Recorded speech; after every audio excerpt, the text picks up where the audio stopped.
So it's my honor to introduce this next panel.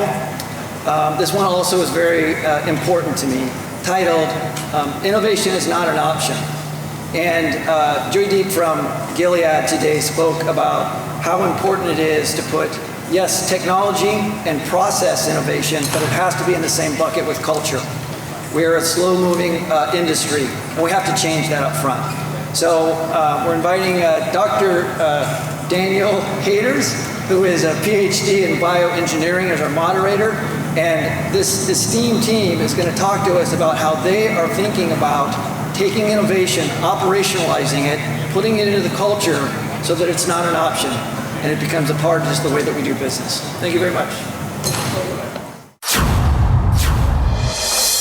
Thank you, Dwight, and I'd like to thank the chairs of the conference for inviting me to moderate this panel.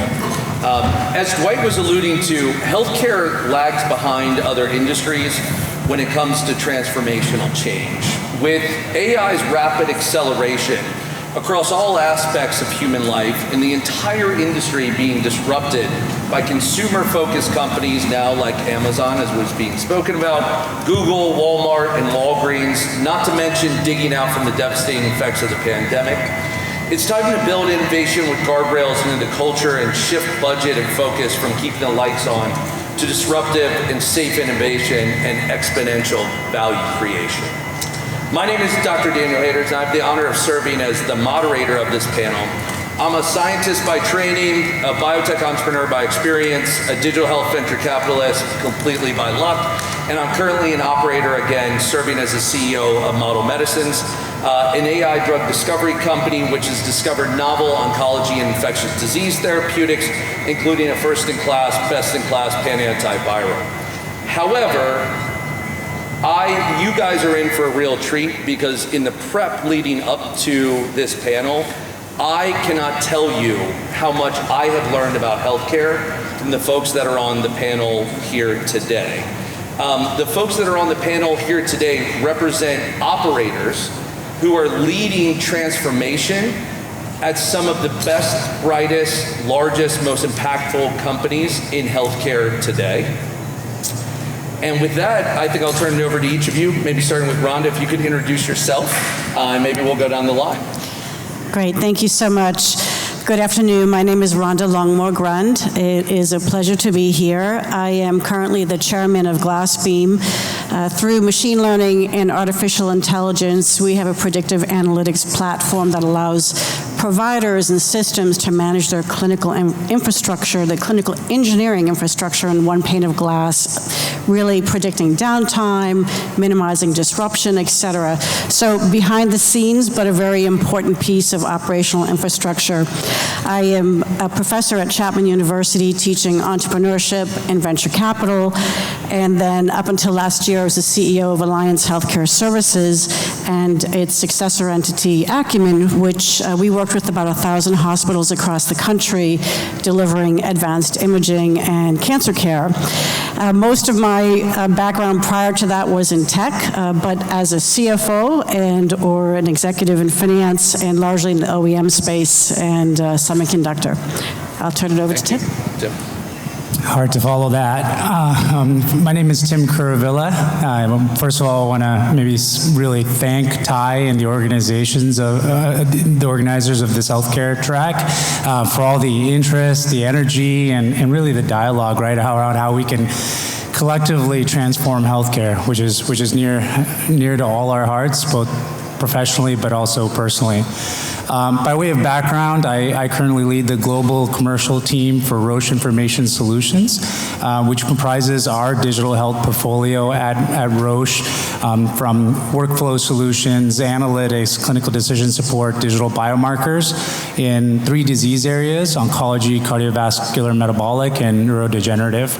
I came to Roche 5.5 years ago through the acquisition of a startup that I had the fortune of founding in the healthcare analytics space named Vuix. And prior to that, spent some time in private equity as well as management consulting, primarily in healthcare. Thank you. Hey everyone, it's great to be with you. My name is Omid Toloui. I lead the innovation team at Elevance Health. Elevance Health was formerly known as Anthem Inc., second largest insurer in the United States. My team is really responsible for helping to drive the reinvention of healthcare by identifying, incubating, and implementing solutions, innovative solutions, to some of the most challenging, pressing needs within the healthcare industry. Prior to that, I spent some time on the provider side at Caremore Health, which is a wholly owned subsidiary of Elevance Health, and have experience in management consulting, and also was a founding member at a tech-enabled company that was serving the healthcare space. So looking forward to the conversation. Yeah, like I said, I wasn't lying. Just in the few hours I got to spend with this team, I got a new appreciation, and you'll hear it today, talking about the challenges from an executive's point of view of building change into organizations.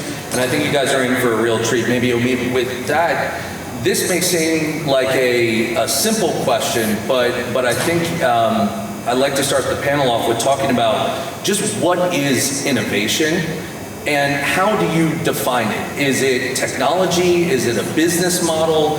Is it a culture? Is it a way of doing business? What does it mean? You literally have innovation in your title. And so what does that mean to you? Yeah, so I think about this a lot, given the fact that innovation is in my title, and innovation means so many different things to so many different people. Right. And so I just want to define what I think innovation is. Mm-hmm. To me, innovation is only innovative if it leads to impact at scale. If it doesn't, it's just a bunch and a series of experiments. Mm-hmm. Innovation is challenging the status quo. Innovation is falling in love with problems, not being quick to just fall in love with solutions. Mm-hmm. Innovation is applying empathy. It's really trying to understand things from the perspective of the stakeholders that you're innovating for, applying human-centered design and putting the stakeholder at the middle of everything that you do. Mm-hmm. And innovation is driving impact at scale.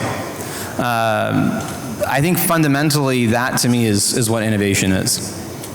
Fascinating. Never once in there did you mention machine learning, AI, transformers. It was all about the result, right? And the technology as a means to an end. With that, Tim, I'll pass the question to you. How do you define innovation? Yeah, Omid, I really second everything you said, right? To me, innovation is applying new processes, techniques, whatever it may be, but to create new value, and the operative term being new value. And I think oftentimes we have an innovative technology looking for a problem to solve, but true innovation comes from a deep, deep understanding of, one, the problem you're trying to solve, right? And then two, the way in which it creates new value for whatever ecosystem that you're trying to create that for. And it may be implicit, and I think you touched on this as well, Omid, is in new value is who are you creating that value for? And especially in a complex ecosystem like healthcare, where it's fairly complicated, both the financial flows and incentives and reimbursement, really being critical about who really captures that value, I think is a real important element to driving that sustainable and measurable outcome. So in summary, really, it's about translating ideas and cool technology into sustainable and measurable outcomes for the stakeholders to create new value. Interesting. Rhonda, same question to you.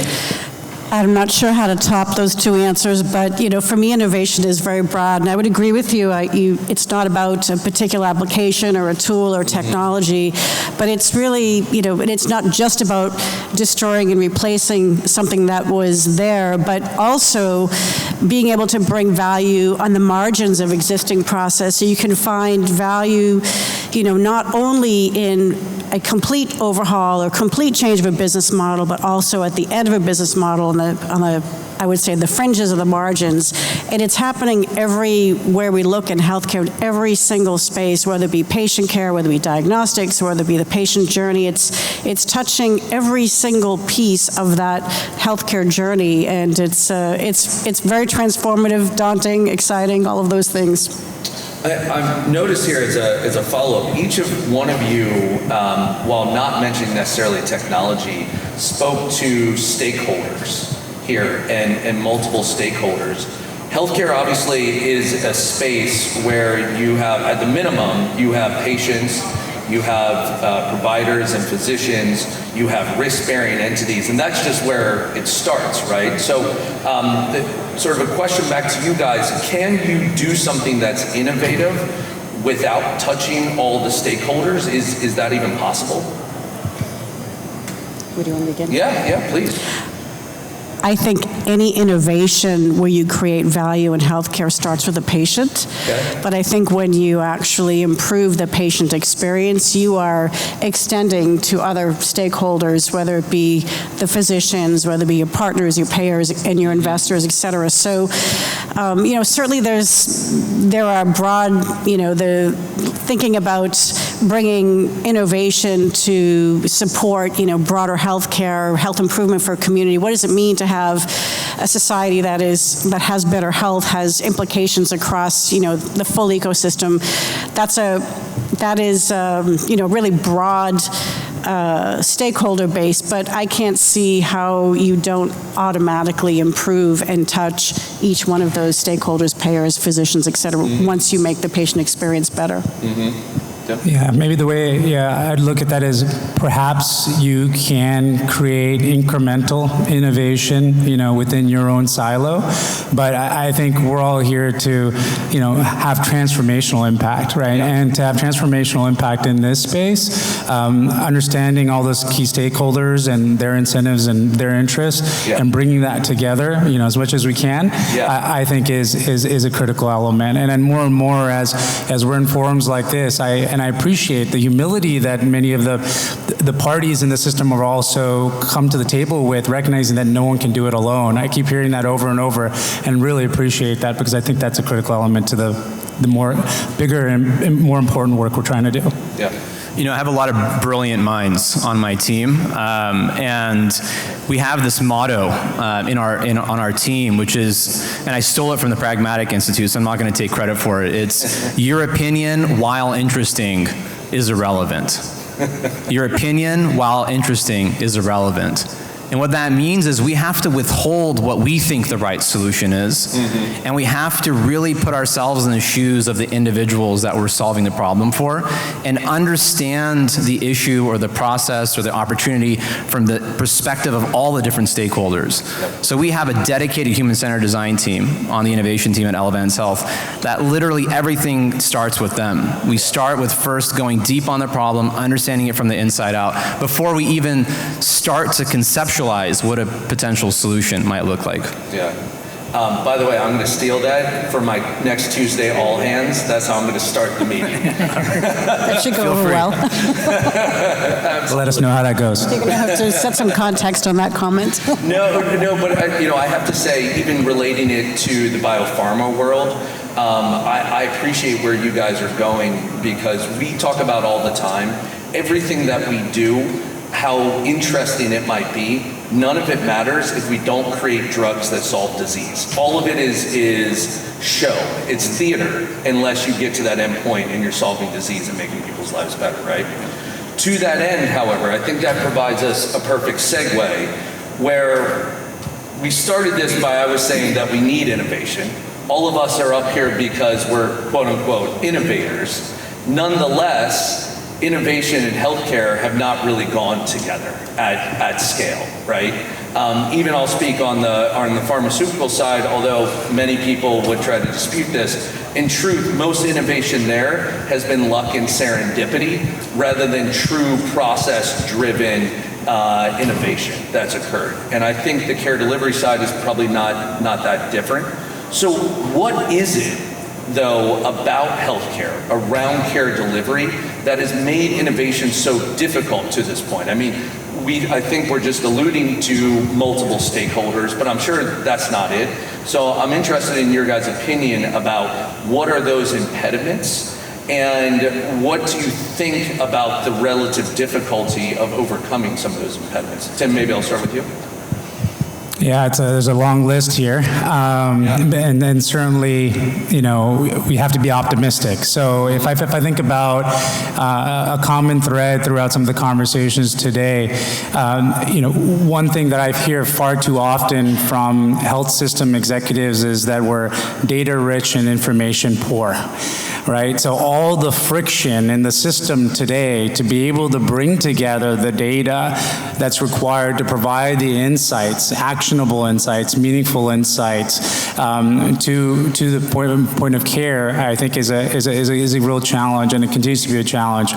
So certainly I have some hope there. To your point about what in the future, certainly the qualified health information networks that's driven by TiEcon right now, I think is a step in the right direction.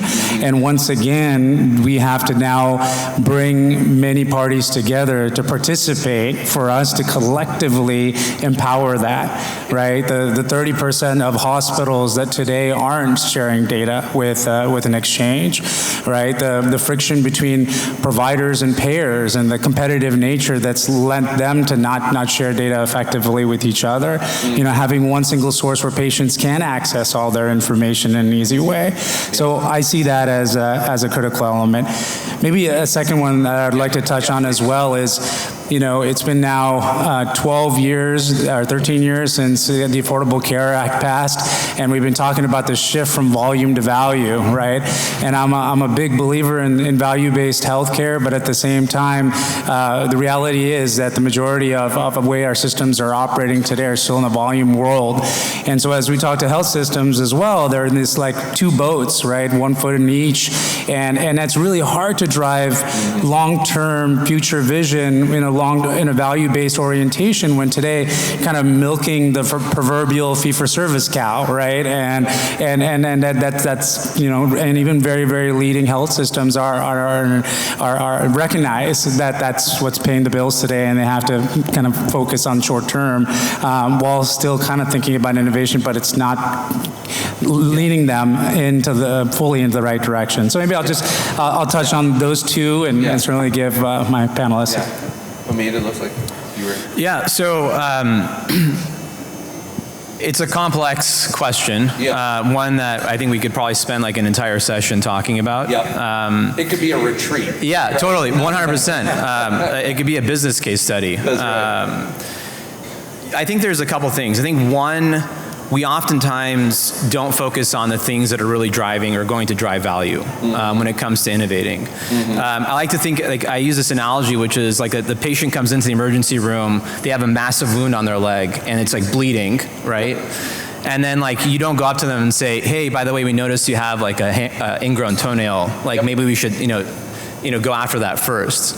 I think it's also tone deaf to go and go to the folks within the healthcare system, patients, providers, folks within the health plan, and have the same approach. I think it really, anchoring on falling in love with the problem, I can't stress that enough. I think that's one of the keys to driving innovation in healthcare. It's you have to understand what the immediate needs are. How can you deliver value within 6 to 18 months? And then having the discipline within whatever team is doing the innovation to drive that execution through to scale, right? Because innovating is like swimming upstream, right? The water's hitting you in the face. You have to keep your mindset on the end goal, right? There's going to be obstacles, but you have to have that grit and determination to get to the end. And oftentimes, organizations are really good at piloting things and delivering and showing value, but they don't have the discipline or the people or the dedicated like FTEs really to take something through to scale. On our team, we have a dedicated implementation and execution team, which helps to pilot. If there's value, then they help to take things to scale. And that doesn't mean that we shouldn't be focusing on things that are going to deliver value 18 months to like 5 years out. I just don't think that should necessarily be the main focus of innovation in healthcare, because there's just too many opportunities that we should be innovating on today. Yeah, can you actually, what you're mentioning about in terms of ROI return for technologies or programs, I'd love for you to double click on this. And this is part of personal experience, and actually Dwight has been a part of this, Borgetta's been a part of this at a former venture firm that we were a part of. And we would invest in and bring in startups, and the first thing that we would say is that how long does it take for your technology to create ROI for your customer? And people will say, well, we're treating chronic disease, so we've got 35, 40 years based on life expectancy. And actually stealing from a previous conversation with Omid about several years ago when I was entering this role, I said, no. I've spoken to somebody who is right in the middle of the implementation of these ideas, and I was told, you've got 6 months to do this. And their jaws would hit the ground. I know many of you guys are entrepreneurs here. And so can you double click a little bit on why that forcing function is there to force entrepreneurs, to force technologists, to force innovators to create ROI in such short periods of time when healthcare is literally a lifelong endeavor? Yeah, so I think, I think we want to be very careful not to create additional complexity and make sure that we're driving value for the stakeholders that we serve, right? And I think focusing on value, I think, is key. I think return on investment can be also defined in many different ways. I think there's objective ways of looking at it. There's subjective ways of looking at it. And I think the business stakeholder that we, on my team are innovating for, they're going to have a different, opinion or perspective on ROI. Yep. It might be reduction of unnecessary healthcare utilization. It may be improving member perception and improving the member or the consumer experience, which then in turn improves stickiness with the consumer and longevity with how long they stay with us. Yep. And so I think it really depends on who you're innovating for. Yep. But at the same time, if you want to show that innovation actually is having an impact, you really got to be laser focused on delivering that impact and figuring out how you can do that as quickly as possible. And no matter what it is, it's got to happen quickly. Sorry, Tim. Rhonda. Yeah, no, I think once again it comes back to really understanding the incentives for who you're providing that value and benefit for. So, for example, and maybe you have some thoughts here. I've had leading payer executives say, you know what, we kind of have a 2-year horizon. Our patients, our members may be with us for 2 years and they go to another job or whatever. So really for us, if we don't see that value or impact in the first 2 years, then we don't have a long-term view on that, right, with our members, right? I think in another element, especially today, we're seeing within health systems certainly some severe financial challenges. Mm-hmm. And while they'd like to take a 3 to 5 year horizon, they're saying what drives revenue for me in the next 6 to 12 months, and that's just a function of the scenario that they're in, right? And so I think maybe just thinking about a couple of the stakeholders, but then more importantly, what is a time horizon by which they think about their bottom line? No, I would agree with you on that. I think that when you look at some of these long projects, multi-year, they can get lost really easily in the ecosystem because typically when you're bringing in some new innovation, you're leaning into your superstars to actually implement, and yet you've got to run your business. You've got to run your operation, and how do you maintain the quality of operation when you pull them all into innovation, because those are the people that you want to drive forward. So it gets lost. You see a lot of folks, if they don't have the discipline, they have scope creep and cost creep, and it gets really difficult for organizations to really touch and see that ROI. So I think that's a real impediment when you have these projects that are very long term and out in the future, and yet they're so important because not every problem can be solved in 6 months, but it's a real balance for an organization. Yeah, that's really well said. Yeah. Rhonda, I want to come back to you for the next question because I know everyone was acutely impacted by the pandemic, but I think you have an amazing story as a CEO, not only why innovation is necessary, but a great story about how timing is also of the essence right now, and how this is a certain inflection point in healthcare and the development of healthcare in this country and globally. And I think your experience as a CEO guiding through the pandemic is a wonderful story if you could share with the audience. Oh, sure. You know, we talked earlier during our prep sessions, for me personally, 2020 was such an inflection point in terms of innovation. You know, overnight, we took care of 1 million patients a year in our operation, and overnight, our patients stopped coming. I mean, they just basically stayed home, and we were looking into the abyss, like so many healthcare providers. And we were working with hospitals, running their outpatient services in advanced imaging and cancer care, and we were shutting down. We were shutting down our surgical centers. We were shutting down everything within our operation, and it was really a remarkable moment to think that suddenly, you know, we were going from, down to zero very quickly.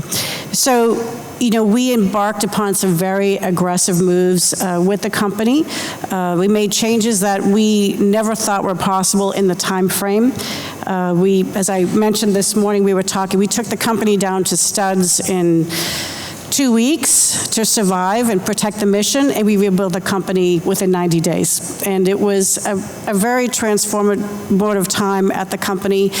We engaged in really thoughtful planning in terms of how to rebuild. So we didn't just look at every process as, well, let's just build it back up to what we were doing. Let's just staff the way in which we were doing. We did a lot of work to transfer as much as we could in the time that we had. And so we did things, we brought telehealth in overnight, which today, you know, is sort of table stakes, right? But at the time, we brought it into cancer care, we brought it into pain management. We did a lot of work for digital outreach with our customers, our patients, digital outreach with our physicians, digital outreach with our hospitals. And of course, you know, all the work that we had to do to manage across 46 states and all of our labor pools as we were serving a hospital environment, all the contact tracing and et cetera, that went along with that. And then our whole team, you know, outside of patient-facing went home. So those changes happened within weeks, and we never thought we had it in us to do things like that. And we rebuilt in a very different way. And so I think that, as I tell people all the time, at the pandemic, it was sort of the worst of times, but the best of times at the same moment, because we learned a lot about ourselves and the way in which we planned through that recovery, way we engaged the organization about how we can recover, how we should rebuild, so that we ensured that our people were aligned with our mission and how we're protecting the mission and how we're rebuilding together. So it was a very powerful experience. It was a real tribute, I think, to culture, which is an important piece of, I think, an element in innovation, and extremely important, and probably to me one of the biggest inhibitors of innovation is culture within an organization. And I was in a meeting recently, and an executive, we asked this executive what some of the roadblocks were to change at a particular, in the health system environment. They said, well, the concept of change itself. Yeah. They said, it's hard. It's not every health system, you know, is in the same situation. You've got tremendous financial pressures, market pressures. So, you know, it's there's a lot to contend with. But, you know, I think that was really a ground, sort of a ground setting for us in terms of, you know, ensuring we had culture to make these types of changes quickly. And can you speak to whether it was COVID or other factors that make now the time where innovation can actually occur and we can break through that artificial ceiling? Yeah, I know. Certainly, I'd love to touch on that, but I guess maybe I'd like to also maybe commend some of my colleagues in Roche, for which I had no part in, but also just the way during the pandemic in the early stages, once we were able to, the speed at which we were able to sequence the virus, right, bring a biomarker to market in record time. I mean, ramp up manufacturing capacity, work with the FDA to think about parallel processes and get these emergency approvals from the linear ways in which we were working earlier, right? The non-traditional partnerships that you saw during that time, the way that our community came together there, you know, and we were in a situation where, you know, we had global demand for our biomarkers, where I know daily my CEO is in discussions with, you know, ministers of health in every country saying, I can only give you X or Y or Z, and you saw the true character of people really come out and organizations come out as well. And that was, I think, just a beautiful thing. And so I do think that from that there are certainly many elements that will continue in the way that healthcare is delivered, right? I think there was a recent study done by McKinsey where they interviewed north of 100 health system, payer, pharma, medtech executives, and over 90% said, hey, these are here to stay, and there's some fundamental ways in which we're not going back. Yep. And so some of the things that I see there, are one, maybe in the health system world, consumerism, right? The way we brought tests, care, as Rhonda alluded, to the patient, to the home, now as table stakes, but now as a function and a catalyzing element during that time. If you think about the pharma and medtech space and how we think about clinical trials and now decentralized clinical trials, digital means in which we connect to trial participants and quite frankly make a huge impact on equity and access. That's here to stay. So there's just kind of very critical components for which absolutely COVID was a catalyst. Yeah, maybe I'll have you start with what'll be our final question of the panel. We've talked about what innovation is. We've talked about the impediments to innovation. We now understand why this is a moment now in time. But as leaders of organizations, how do you enact that culture of innovation? Because innovation is easy to talk about. It's much harder to do. And I think we're lucky enough here as part of this panel to have 3 folks that are change agents within their organization. So I appreciate if you maybe give us some insights about how you're enacting these ideas and driving innovation into the healthcare system. I think it's an excellent question because innovation is not something that just some small team within the organization needs to do. It needs to be a mindset, and it needs to be the way that everyone approaches their day-to-day. Like challenging the way that we've done things the same way over and over again. How can we do it better? How can we ultimately innovate for our stakeholders? And I think it starts with first showing and driving value, right? Working on tangible things that actually move the needle. Partnering with people at the front lines to not only learn, but also help to implement and innovate with them. Show them what innovation looks like, that it's not this thing that gets done in a laboratory somewhere, and then you come out with this like amazing thing. It's actually just challenging the status quo on your day-to-day, right? And I think there's a certain level of accompaniment that needs to happen there. And I think through that accompaniment, there's a certain level of empowerment that happens that, hey, you know what, I went through this process, I understand what it looks like, we implemented a change, and now we're delivering more value for our consumers, or my job is easier to do now, I can focus more of my job now on actually spending time with the consumer.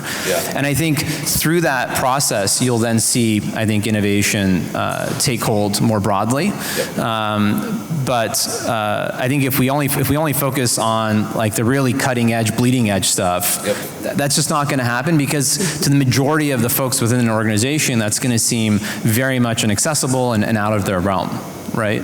That doesn't mean that they can't benefit from it, and they will, but I think we have to show people what it means to innovate and do it alongside them. So you guys can see Omid's been thinking about this for quite a long time. I love this, and I've appreciated our previous conversations on this subject. And as I mentioned before, I think privately I've stolen a bunch of your ideas. Steal away, everyone, please. Especially your opinion is irrelevant now. Tim, maybe a final comment on culture? Yeah, certainly, Roche is not known for being the quickest and speediest organization, but nevertheless, there are some elements as we think about, our core businesses in pharma and DIA are heavily regulated, and we're trying to do all these innovative things in digital health, right? And so, how do you support that maybe rhythm or cadence that's required to have, innovation with intention that's like iterative and it's disciplined, right? And so there's a couple things that are very specific to our organization. One is you have to create a culture where you have a higher tolerance for failure. In fact, you reward and incentivize failing fast, right? And I think that's a real critical element. At the same time, you have to have clear principles on how you want to innovate, and you shouldn't have tolerance for lack of discipline towards those principles. So that's a fine line, right? right? Between those two elements.